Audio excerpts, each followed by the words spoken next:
People who look for shaitan, they'll find him. There he is. Iblis, Khabis. Grab hold of him. Yeah, let's tear him apart. It's him. So they'll come to him and they'll say, Iblis, Mr. Big Man, the biggest of all big men, Mr. Big Man. You're the one who led all of us to Jahannam are going today because of you. He's going to say, Iblis is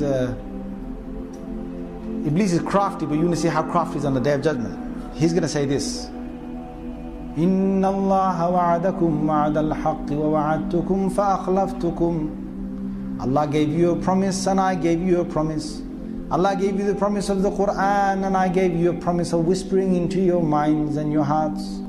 Allah told you, you will get Jannah for this. I told you, don't worry about it, just do it. It's nice, man, it's nice, enjoyable, man, enjoy, boy.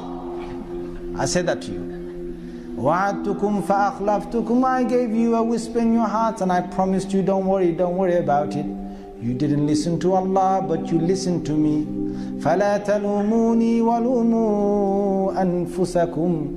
Who you gonna blame? You're gonna blame me for leading you to Jahannam, or was you led yourself? You had the choice to believe the Rahman or the Shaitan, and you chose the Shaitan over the Rahman. So don't come to me today telling me what I should do for you.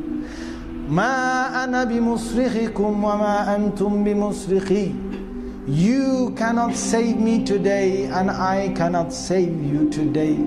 I cannot come to your rescue today. You can't come to my rescue today. We're both here. We're both here in Jahannam. Basically what his motto is, now we're even, Stephen. Because Shaitan wants that.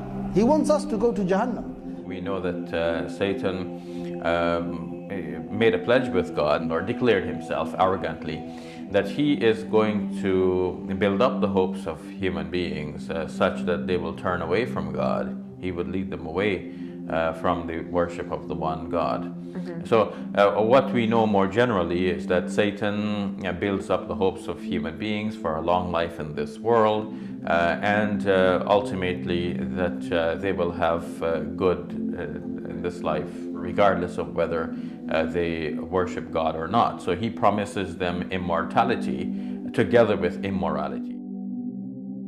When the final judgment is made and God reveals his power and his control, that is when people will realize that Satan has beguiled them.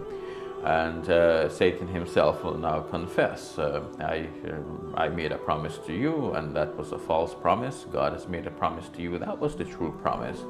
But Satan also defends himself against blame, because now people know the score and they begin to blame Satan. You are the one who misled us. But Satan's response to that is, do not blame me, but blame yourselves. The extent of my work was only that I gave you this promise and you obeyed, you followed. So don't blame me, blame yourselves. And in the end, even if you were to blame Satan, Satan says, I am not able to respond to your cries, nor would you be able to respond to my cries. And certainly for the wrongdoers, there is a painful punishment.